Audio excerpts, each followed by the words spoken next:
I'm Annette Weisbach, and I've come to Munich to speak to an outstanding leader of the business world, Jim Hagemann Snabe.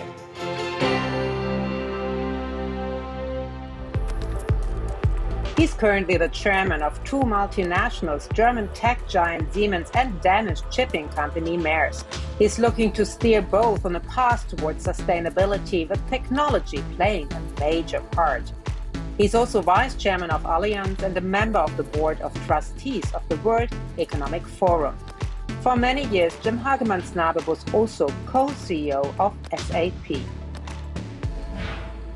Well, thank you very much for talking to us today.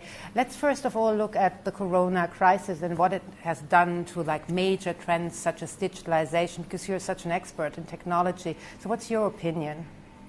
Well, I think, in many ways, one can only be concerned about corona, but there are a few things that inspires me, despite the catastrophe that corona is. One is that it has clearly dramatically accelerated our digital capabilities. Only 20 months ago, we could hardly do a video meeting, and now that's all we do. But also businesses that have a digital presence have actually been increasing their business during this phase. So I think there's a digital transformation that is being dramatically accelerated. And then one interesting observation is that during 2020, we actually reduced our total CO2 emissions in the world by 7.6%. And that's an important number, because that's the amount of reduction we need every year until 2030 to live up to the Paris Agreement. Now, we can't, of course, reduce it the way we did in COVID, where we all stayed home.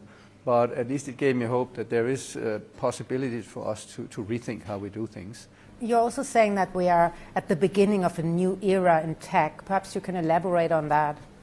Yes, no, I am a technologist, and as a consequence, I'm also optimistic, because technology was often the answer to many issues. I think we've seen two trends in technology so far. One, of course, technology entering into the business world.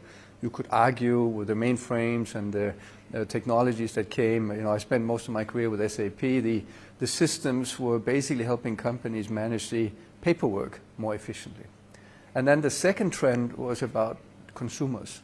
These are the American platforms that give us social media, or the Amazons of the world that give us the e-commerce, and a lot of entertainment, to be honest. Now the Chinese have also latched onto that. And I believe we're at this inflection point where the next wave is kind of the two trends. It's the connecting all the things, so the physical world gets digitized, and adding a brain.